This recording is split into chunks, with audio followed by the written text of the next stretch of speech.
Hello, welcome to the BCC. My name is Concetta Bencivenga. We are joined by Craig Cipriano, who is the president of New York City Buses. And Craig is going to kind of take us into the Bus Command Center, which is a state-of-the-art facility located here in New York City that really is going to take bus transportation well into the 21st century. But like all things Transit Museum related, we like to kind of go back in time a little bit and kind of connect the dots for you. So first, without further ado, thank you, Craig, so much for being here with us this morning. Thank you, Concetta. It's great to be here in front of our new Bus Command Center. Really great to be here in Brooklyn. And we're really excited today because this is going to be a state-of-the-art bus command center. We're really going to have some really exciting new features that's really going to take our bus system into the 21st century. All right, so tell us about you. How long have you been with buses? How long have you been the president? What are your hopes and aspirations? And how did you even end up in transit in the first place? So, I've been in buses since 1992. Started with the MTA back in 1989. Came here out of college. I graduated from Stony Brook University with a degree in mechanical engineering. And I actually started with subways. I was in subways for 3 years before coming over to buses. I just can't wait to kind of walk and talk through through history this morning, including the state-of-the-art facility. Yeah, I'm really excited myself. I know, good. So let's go this way. We're going to we're going to start with the Jackie Gleason bus, which is a fan favorite, and then we're going to talk about some of the sort of new technologies, and then we're going to demo an electric bus and talk a little bit about the electric fleet. So let's go. Can't wait. Let's do it. All right. So one of the best things that we do at the Transit Museum is our annual bus festival, which is when we showcase the fact that the Transit Museum is so fortunate to have this incredible asset of a vintage fleet of buses. So we've got two kind of the crown jewels of our bus fleet today. And so Craig, tell us a little bit about the vintage bus fleet that we have. Absolutely. So, one of the really great things that we do here in buses is we maintain our Transit Museum vintage bus fleet. We have 40 buses that operated from the early 1900s all the way up to today. And that's one of the great things about the Transit Museum a lot of people don't think about is we are one of the only museums actually in the world where our fleet of vehicles, whether they're buses or subway cars, operate on the original intended streets and lines. So it's pretty cool. Right. But tell me a little bit about, we are in front of an iconic bus right here. This is belovedly referred to as the Jackie Gleason bus. Absolutely. So why is that? Because I think everyone that has ever watched The Honeymooners will recognize this bus right away. This was the bus that Ralph Cramden and The Honeymooners actually drove.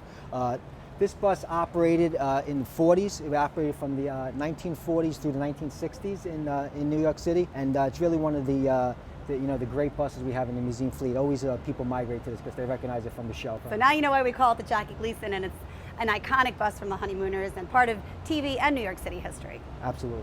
So Craig, one of the cool things I see about this bus is actually there's a MetroCard dip, and now we're on to Omni, but way before that, how did the bus drivers collect fare from people? So as you said, this bus does have a MetroCard fare machine, but back in the 40s and 50s, actually people paid with coins. Our customers paid with coins on board the bus, and bus operators would actually make change. They would have the little change dispenser here, and they would make change for our customers. So you see how we evolved over time. Talk about multitasking, and now with Omni, it's just tap and go. Absolutely. A beautiful, beautiful piece of equipment. We're really proud of it. Thank you for showing us.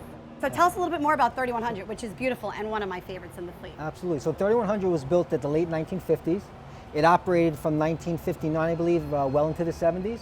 It operated in Manhattan on the M4 and the M5 by the Fifth Avenue Coach Company. It really was a test bus. This was the one and only bus of this model fleet that we had bought back then because we were testing air conditioning, some new style doors, and some different seating configurations. So Craig, this bus was state of the art. And so what do you think it was about 3100 that they said, this is the one we're going to test everything out on? Do you think that it was just sort of like because of the AC, or what were they going for? I think on this one specifically, it was about the air conditioning. It was, the first bus in New York City that had air conditioning. We needed to test it out and how that worked in our environment. It had wraparound seating in the back, which we wanted to test out new seating configurations, and the wider doors.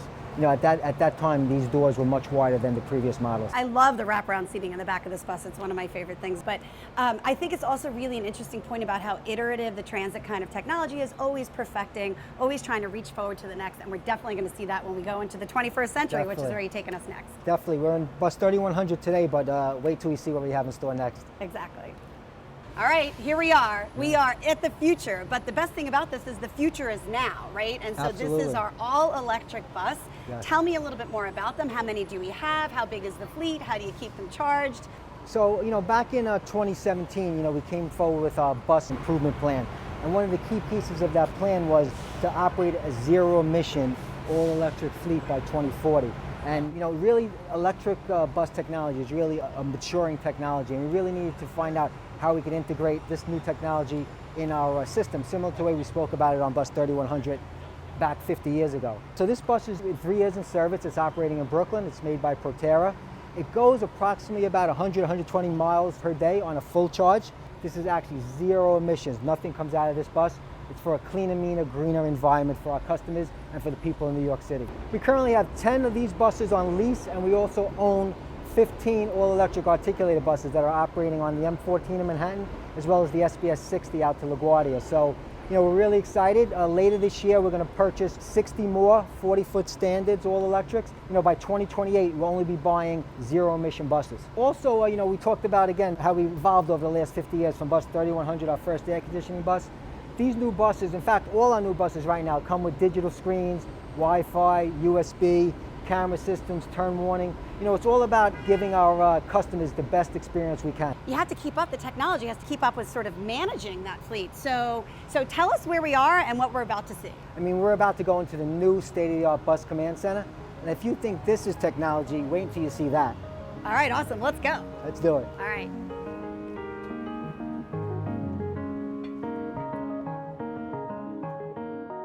We are in the bus command center. It's like the mothership.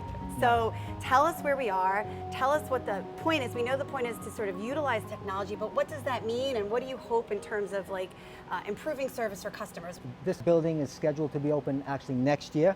We're still across the street in our old 1950 style bus command center, and this is like state-of-the-art bus service management. We have this new building equipped with 144 different screens. As you see, we got 3 video walls here. We're going to have a brand new state-of-the-art digital radio system where our service managers and dispatchers are going to be communicating with all 6,000 of our buses each and every day. Downstairs is the operating theater. We have 59 consoles there where we're going to combine both what we call incident management, which is the tactical day-to-day when we have collisions on the street or a road call, with service management, so that when our customers are waiting for their next bus, our service managers can see what buses are there and make adjustments so that we give customers better service than today. So let's talk about that a little, because that's one of the things I know that you've talked about a lot is sort of, of course stuff happens in New York City. We're New Yorkers, we get that, but the things that seem a little bit perennial, like bunching and stuff like that, how is this going to help tackle bunching? And is it true that there's going to be sort of signals on the buses that are going to be talking real time to this area? Yes, the bus digital radio system has another great feature. It actually has a screen that bus operators are going to have right in their bus operator compartment, and that screen is going to allow them to see how they're doing against schedule and how far they are from the bus before them. Our dispatchers right here will be able to send text messages to our bus operators. What we really want to do is we want to provide even spacing so that our customers know that when they expect a bus every 5 minutes, that we get that bus there every 5 minutes. It's incredible, right?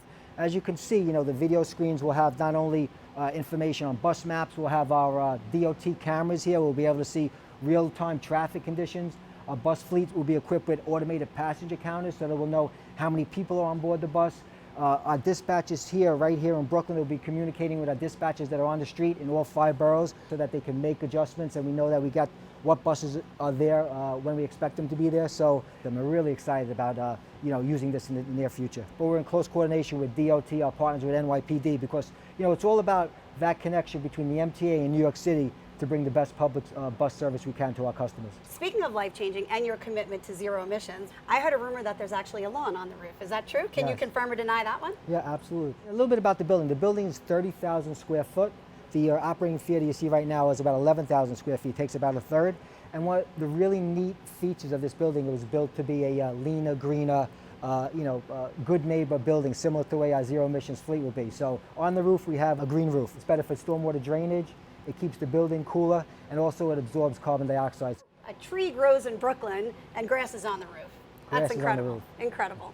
Now if I could only get some grass on top of my head, I'd do that.